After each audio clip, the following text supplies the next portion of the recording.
Tubasuhuze inshuti mureba kudukurikira. Uyu munsi twifuje kugira ngo tuganire ku kijyanye n'imyubakire y'ingo muri iyi minsi. Hariho abantu benshi cyane cyane haba ku ruhande rw'abagabo cyangwa se ku ruhande rw'abagore, hagenda hagaragara uburyarya butandukanye cyane cyane bigaturuka mu nshuti zacu.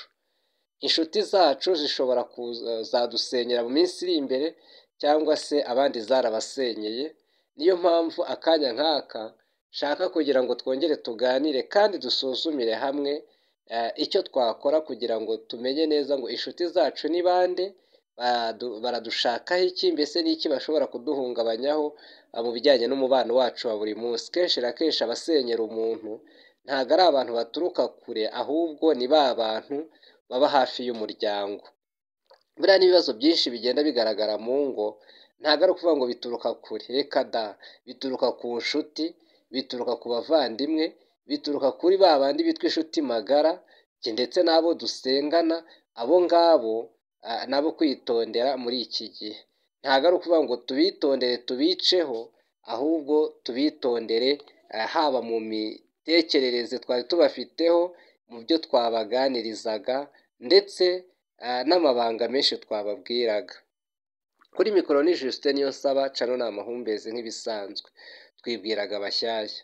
Turabashimira cyane mwebwe mwakoze subscribe mugafungura n'inzogera, kuko bino biganiro bibageraho mu ba mbere, bityo natwe tukishima kandi tukabona neza yuko hari icyo dukora kandi hari icyo ibi biganiro bimarira ababyumva. Rero turabashimira. Abakora like, abatanga comment, abasharinga bino biganiro, Imana ikomeze kubaha umugisha. Kandi nawe niba uri mushyashya kuri iyi cano, ukaba wumva ushaka kuzajya ubana natwe ibihe byose, rwose kora nk'uko abandi bakoze, nawe ukore subscribe, ufungure inzogera, ubundi tujye tubana mu biganiro bitandukanye. Kuri mikoro ni Justin Niyonsaba, rero nk'ibisanzwe twabibwiraga kugira ngo turusheho gutangirana kino kiganiro, kandi turusheho gusobanukirwa neza ngo isi duhagazemo iteye ite, isi duhagazemo ni iki twakora kugira ngo turusheho kwirinda kandi turinde n'abacu.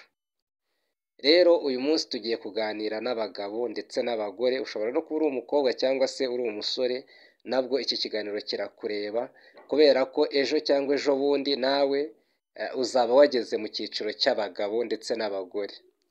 Ariko uyu munsi reka tuganire ku bagore n'abagabo. Buriya ingo nyinshi muri iyi minsi, ikintu kiri kuzisenya cyane ni ikintu cyitwa amaganya.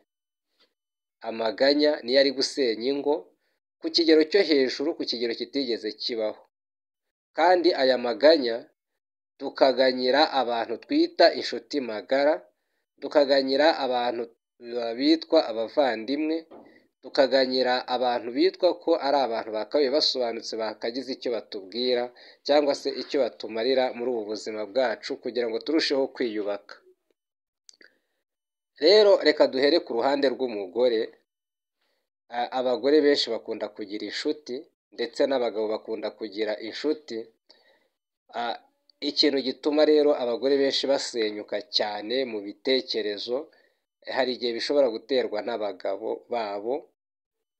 Urugero, umugabo ashobora kuba afite inshuti ye magara, akajya yiganyira ibijyanye n'urugo rwe mu mabanga y'urugo, ndetse akagenda agaragaza aho afite intege nke, akagaragaza yuko umugore atamwubaha, akagaragaza yuko umugore amubera umunyagasuzuguro, cyangwa se amusuzugura mu buryo bumwe cyangwa ubundi, bityo uwo mugabo akarita mu gutwi, kandi uwo mugabo waritaye mu gutwi niwe uzaheraho aza kugusenya. Azaza kugusenya wa mugabo we, ahereye ku mugore wawe. Ni ukuvuga ngo wowe ushobora kuzamubwira, we akaza akabwira umugore wawe ibyo yakumviseho, ntagaragaze wenda ko ari we wabimubwiye, ahubwo akagaragaza neza yuko ugenda umuvugagura hirya no hino, kandi uwabikubwiye yabikubwiye asa nk'ukugisha inama, ariko wowe ugasanga ya nshuti yawe nyine iri kugenda ahubwo yo igaragaza neza ahubwo ko uwo mugabo yabaye umutamutwe, agahora agenda aserereza umugore we. Kandi n'umugore nawe ntazabura ibindi abwira wa mugabo wundi waje amushaka, bityo nawe bikaza kurangira uyu mugabo ashenye ingo aho kugira ngo azunge. Ubwo byumvikane ngo iyo umugabo yatangiye kuganyiriza hirya no hino, uwo yaganyirijeho akaba igisambo nawe cy'ingufu, kuko haba hariho ibisambo burya biba bishaka kugira ngo byigarurire ibyanyu. Kenshi na kenshi burya abantu hari n'igihe bashobora gushwana cyane kandi bafite n'uburyo. Ubu buryo rero burya abantu benshi barabukeneye, n'abariya bo muganyira nabo barabukeneye. Ariya mahirwe mwagize burya nayo barayakeneye. Niyo mpamvu rero batazigera bajya kure yanyu, ahubwo bazaza bisanishe namwe, bityo bagende bumva iribavamo. Bumva ibiva mu mugore, maze umugore bamutera umwete bamubwira yuko bagiye kumwumvikanisha n'umugabo we, cyangwa se n'umugabo nawe bamutera umwete bamubwira ko bagiye kumwumvikanisha n'umugore we. Kumbe muri uku kujya kubumvikanisha, ahubwo umwe ari kugenda abwira umugore we ati rwose uriya mugabo wawe icyaba cyiza ni uko wamureka. Wa mugore we rwose uriya mugabo we ntacyo azakugezaho, naramusuzumye dore ni inshuti yanjye nawe urabizi, ariko ndagira ngo mbwire ko nta kintu azigera akumarira. Cyangwa se wajya kumva ukumva n'umugabo nawe baramubwira ati dore uriya mugore wawe rega nawe yabaye nayaho, niyo mpamvu nawe nta kintu azigera akumarira. Wa mugabo we rwose wararushye, ahubwo icyakubera cyiza ni uko watandukana n'uriya mugore kandi wabona n'undi mugore mwiza ukubaha. Ubwo niko n'umugore nawe bamubwiye yuko rwose ashobora kubona umugabo mwiza uzamwubaha, uzamutetesha. Biza kurangira rero uyu mugore atangiye kwiyumvamo ya nshuti y'umugabo. Ni ukuvuga ngo hariho ahantu byabaye, iyi ni true story, byabaye ahantu mu ntara y'Iburasirazuba. Muri iyo ntara y'Iburasirazuba hageze gutya haba umugabo, cyane cyane uwo mugabo yari yiyise umuhanuzi. Noneho aragenda agera mu rugo rw'ahantu atangira kubahanurira, arabahanurira biratinda. Noneho murumva uko umuhanuzi yarushagaho guhanura niko umugabo yarushagaho kumwizera, ndetse n'umugore akarushaho kumwizera. Ariko uyu muhanuzi yagenzwaga no gusenya ingo, kuko byaje kurangira ashenye ingo zigeze muri 6 zitandukanye, kandi izo ngo zose agenda asa nk'uwigarurira abagore bazo, ahasigaye imitungo yose yari iri muri urwo rugo yose akagenda yibikaho. Ubwo rero byaje kurangira nyine uyu mugabo agize gutya afata umudamu wari hafi aho ngaho, maze atangira kumwereka yuko umugabo we ntacyo amaze, atangira kumwereka yuko umugabo we ntacyo azamugezaho. Ubwo nyuma yaho byaje kurangira uyu mugabo avuze yuko, cyangwa se asabye uyu mugore yuko asaba gatanya n'umugabo we, maze akazajya kwibanira n'uyu mugabo wari umuhanuzi. Bishyira kera, byaje kurangira rero uyu mugore kuko asabye gatanya, ndetse biza kurangira n'umugabo mbega yabujije umugabo w'amahoro, aragenda amushyira hirya no hino agaragaza neza ko atamushaka. Kumbe wa muhanuzi cyangwa se wa mugabo yari yaramaze kwinjira urugo rwabo, yaramaze kumenya intege nke z'umugabo, yaramaze kumenya n'intege nke z'umugore, bityo akora ibishoboka byose kugira ngo arebe ukuntu yabatandukanya, bityo umutungo uzaboneka ku ruhande rw'umugore azawurye yemye, kuko kubarya ari babiri hari igihe bigorana, ahubwo yagombaga kurya uwo mutungo yemye, kandi byagezweho koko. Ubwo rero byaje kurangira uyu mugabo abuze icyerekezo, kandi ntamenye ko gateranya n'ubundi ituruka kuri ya nshuti yaje yibasiye umuryango, yaje yigize umuntu usenga, ndetse byari byaranarangiye yarabajyanye no mu idini rye kugira ngo abone uko abafatisha cyane. Abenshi rero mu bantu bigize intakoreka, cyangwa se mu bantu bigize abamamyi mu bintu bijyanye n'ingo, baba bazi gutera urwenya, ndetse baba bazi n'ibintu byinshi bitandukanye, cyane cyane ubunararibonye mu bintu bijyanye no gutereta ndetse no kujya inama. Ibi ngibi baramanza bakabyiga, noneho yaza yakwegera ukavuga uti mbonye aho nduhukira, mbonye aho nduhurira ibitekerezo. Bityo wajya ukumva umuntu aravuze ati mbega kumbe ni uko nguko bimeze, maze bikaza kurangira rero wifunguye umutima, ubwo nawe agatangira akakumva. Aha rero ni ukuhitondera cyane, kubera ko iyo umuntu yatangiye kukwinjirira no kumenya neza amabanga yawe yose, ubwo biza kurangira nawe agufite neza. Ubwo rero byaje kurangira n'ubundi bagiye baratandukana, bajya mu rukiko barasinyura, maze wa mugabo w'umuhanuzi atangira gushukashuka wa mugore, maze barya imitungo yose yose yari yagabanye. Ubwo biza kurangira amusize iheruheru. Nyuma yaho yaragiye yongera yashaka abandi bagore batandukanye, nabo kandi agenda batekera imitwe gutyo. Kenshi na kenshi iyo umugore agize gutya akabonana n'umugabo w'ahandi waje yarigize inshuti y'umugabo we, kugira ngo umugore azamenye neza yuko uyu mugabo ari umumamyi, biba bigoye, kubera ko uko yasize umugore we, wa mugabo bashakanye icyo akoze ku mugore we aragenda akabwira wa muntu wita ngo ni inshuti ye. Noneho n'icyo umugore akoze ku mugabo we akongera akabwira wa muntu witwa ngo ni inshuti ye, akamubwira ati uzagende umpanire umugabo wanjye. Noneho n'uwo mugabo nawe akabwira uwo mugabo mugenzi we ati uzagende umpanire umugore wanjye, ahari we mbona kumva. Urumva impande zombi aba yarazegeranije, noneho agashaka kugaragaza neza ko ari umujyanama mwiza. Haba ku ruhande rw'umugore, umugore yamugize maneko ku mugabo we, kandi n'umugabo yamugize maneko ku mugore we, kandi nicyo cyonnyi cya mbere kiri muri uwo muryango. Murumva, kugira ngo uwo muntu uzamukeke biragoye, kandi kugira ngo muzigere mwicara mu bitekerezo muvuge mutari ku uyu muntu sashobora kuba ari kuduhemukira, ibyo nabyo ntabwo bipfa kuborohera, kubera ko mwaramwizeye mutangira kumubwira ibyanyu, mumurondogorera byose, maze nawe arabumviriza ahita abona aho icyuho kiri. Abenshi imirima yabo yaragiye, abandi amaduka yabo yarasenyutse, abandi bafashe inguzanyo kandi bazifatishijwe n'abo bantu b'abanyamyenda, cyangwa se abo bantu b'indyarya bihaye gusenya ingo. Nyamuneka uritonde wa mugore we, utaza gusenyerwa n'uyu mugabo umeze gutya, kubera ko iyo yiyegereje umugabo wawe biza kurangira ari ubaye gateranya kuri wowe, kandi nanone iyo akwiyegereje biza kurangira abaye gateranya ku mugabo wawe, bityo mugahera mu gihirahiro mukavuga muti uyu muntu se ko ibyacu byose abizi, uyu muntu ni umuhanuzi koko. Kumbe yegera umwe akamuganiriza, kimwe n'uko ashobora no guturuka i Kantarange akaza akababwira ibibazo byanyu, yarabanje kuguma agenda avugana kuri telefone n'abaturanyi banyu bazi ibyanyu, bityo mwebwe mukagira ngo ni ubuhanuzi.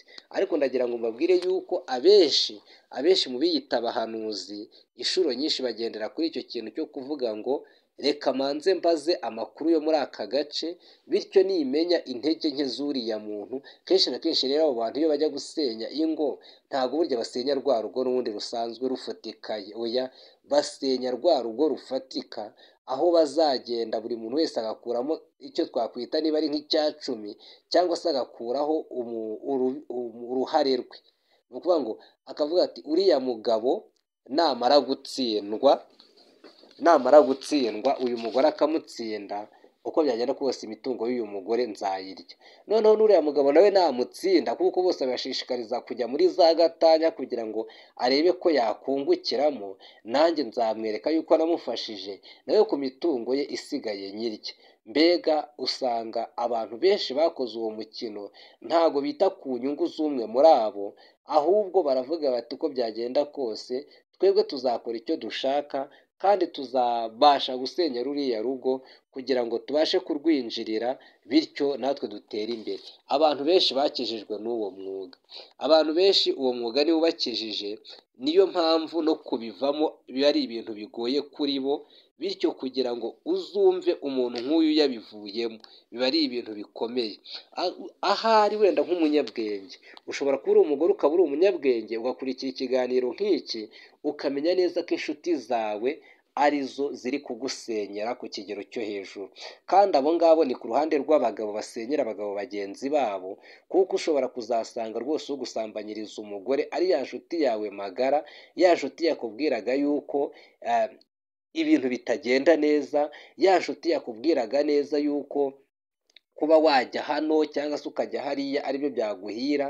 Uzasanga uyu mugabo abateranya, maze muri wa muriro ukunda kubakamo hagati yanyu nk'abashakanye, wakinjiramo aje nko gusa nk'aho awuzimye. Wowe mugabo azakurya, nawe mugore azakurya, mbega mwese azabafatiranya hagati, kubera ko mwananiwe kongera kwihuza ngo muvuge ngo ariko ubundi turapfa iki? Kuki tutakongera kwicara ngo wenda turebe ko ibintu byarushaho kugenda neza? Aha ngaha rero niho abantu benshi bafatirwa, maze bikaza kurangira bisanze mu mworera batazashobora kwikuramo. Hariho abagore benshi bakoze divorce batagombaga kuzikora. Bitewe n'iki? Bitewe n'uko umuntu waje akabakina yaraje arabashushanya, ahera ku mugabo ahera ku mugore, maze arahondanisha. Amaze kubahondanisha rero anabashishikariza kujya muri gatanya. None se nawe wa mugore we, umuntu agushishikariza kujya muri gatanya agufitiye impuhwe zingana iki? Ubundi se azakumarira iki? Nubwo inshuro nyinshi akubwira ngo nzakwitwarira, ariko nyuma yaho akwereka igihandure, akwereka burya ko wayobye. Kandi n'abagabo benshi nabo hari uko baba bameze gutyo, akavuga ati wirukanye uriya mugore wawe, dore ngende uwo mugore ufite imitungo, weho ujya muri gatanya utandukane n'uriya mugore wawe, maze uze usange twinezeze mu by'urukundo kuko ngiye mfite ibi cyangwa biriya. Mbega ni ukuvuga ngo hari igihe umuntu aba yirata ku kintu runaka yibitseho, haba ubwiza, haba amashuri, haba akazi, cyangwa se umushahara mwiza ndetse n'indi mitungo, bityo agatangira gushakisha ukuntu yagusha abagabo bamwe mu mutego, nk'uko n'ubundi n'abagore benshi bagushwa mu mutego n'abandi bagabo bagenzi babo. Rero aha ngaha niho biza kuza bikaza gukurura ikibazo kivuga ngo mbese ingo zo muri iyi si cyangwa se zo muri iki gihe ziri gusenywa nande? Ingo zo muri iki gihe ziri gusenywa n'inshuti, za nshuti twitaga amagara, ziri gusenywa n'imiryango, ya miryango itishimira yuko bagenzi babo batera imbere. Birashoboka cyane ko muramukazi wawe ashobora kuza kandi akaza agamije gusenya urugo rwawe, maze akaza akakubwira ibintu byinshi bakuvugaho, ibintu byinshi, kimwe n'uko nawe yaza gutuka kugira ngo nawe usaragurike, maze uve muri iyo mitungo ya musaza we. Aho ngaho rero naho bikunda kubaho. Cyangwa se wa mugabo muramu wawe nawe akaza rwose akazajya ahuza urugwiro n'umugore wawe, ugasanga pe niwe wamugize umugore, bityo nawe ugasigara umeze nk'aho uri umuja mu rugo rwawe. Abenshi byababayeho, abenshi bibabaho rwose. Cyangwa se wajya kubona ukabona umukozi uyu usanzwe rwose agatangira akiyegurira urugo rwawe, haba ku mugabo cyangwa se ku mugore. Murabizi neza ko hariho abakozi b'abakobwa bakunda kubona ba shebuja bagashaka kugira ngo bagume babaregera ba nyirabuja. Wa mugabo we, umukozi arinda kukuregera umugore wawe, wewe ntabwo uhita utekereza yuko rwose ariko azarusenya yaje mu rugo rwawe? None se wa mugore we, wa mugabo, uriya musore ahora ashaka kujya gusohokana n'umugore wawe, urareba neza atari satani ishobora kuba yarakwinjiriye mu rugo? Rero aha ngaha niho abantu bakwiye kugira ubwenge. Umukozi wo mu rugo ushobora kuba utamwizera 100%, ahubwo nawe ukwiye kumushyiraho ubugenzuzi buhambaye kugira ngo urebe ko ejo cyangwa ejo bundi atazaguhemukira, bigatuma icyo waruhiye cyose kirangira mu kanya nk'ako guhumbya. Ikindi kandi ukwiye kuzirikana, ni uko ukwiye kuzirikana yuko burya amarangamutima y'umugore ashobora kuba yaza vuba bitewe n'uwo bari kumwe. Hariho nanone n'abagabo bashobora kugenda bagaheranwa n'akazi, ariko bikaza kurangira urukundo bakundaga abagore babo rutakiri kugaragara nk'uko bikwiriye, bityo umukozi wazanye mu rugo rwawe bikarangira agusimbuye mu kanya nk'ako guhumbya. Kandi nawe wa mugore we nawe niko bimeze. Hari igihe ushobora kuba ufite umugabo, noneho uyu mugabo ntumwiteho nk'uko bikwiye. Iyo utamwitayeho rero nk'uko bikwiye, hari igihe biza kurangira wa mukobwa witwa ko wakoreshaga agusimbuye mu gitanda cy'abashakanye, bityo ukavuga ngo cyorere byagenze gute? Nta kundi byagenze, ni uko hatabayeho kongera kwibuka inshingano nk'uko mwari mwarabyiyemeje. Kwibuka inshingano ni ikintu cy'ingenzi cyabafasha muri ubu buzima, kandi noneho mukamenya neza yuko inshuti, abo mwita inshuti magara, batakurutira uwo mwashakanye. Ninde muntu waza ngo akubwire ngo tandukana n'umugore wawe waramwishakiye? Ninde muntu ukwiye kuza ngo akubwire ngo tandukana n'umugabo wawe waramwishakiye? Umuntu wese uza akubwira ibyo ngibyo, menya yuko agufiteho inyungu. Abenshi baba bafiteho inyungu, wa mugore we aba abona neza yuko uramutse utandukanye n'uwo mwashakanye, iyo mitungo mushobora kuzayisangira, kandi nawe wa mugabo we, uwo mugore ukoshya abona neza yuko utandukanye n'uwo mwashakanye, iyo mitungo nabo mushobora kuzayisangira. Habeho kwirinda rero, cyane cyane twirinde ikintu cyitwa kuganyiriza. Kuganya nacyo ntabwo ari ikintu cyiza, niyo mpamvu mu kanya nk'aka buri muntu wese ku rwe ruhande akwiye kongera akavuga ati mbese ye aho si hariho abantu benshi bashaka kunsenyera, ni iki nakora? Ukicarana n'uwo mwashakanye, niba ari umugabo cyangwa umugore, ahasigaye mukabikemura, hato hatazagira umuntu rwose uza akabinjirana, bityo akababuza umunezero, kandi nyamara wenda mwari musanzwe mubanye neza. Imana ikomeze kubaha umugisha kandi ikomeze kubashyigikira. Nzi neza nashidikanya yuko ingo nyinshi zirugarijwe, niyo mpamvu hagomba kubaho ingamba zifatika kugira ngo turebe ko ingo zacu twazizahura tukazikura mu kangaratete zishaka kugwamo. Mbese hari icyo wadusangiza, ushobora kutwandikira muri comment kugira ngo turusheho gusangira amakuru. Kandi niba wishimiye kino kiganiro ukande like, ukore subscribe niba uri mushyashya, ufungure n'inzogera. Ushobora gusharinga kino kiganiro ku nshuti zawe kugira ngo turusheho gusangira amakuru, cyane cyane amakuru yo kubaka ingo zacu. Mukomeze mugire amahoro. Yari Justin Niyonsaba, naho ubutaha.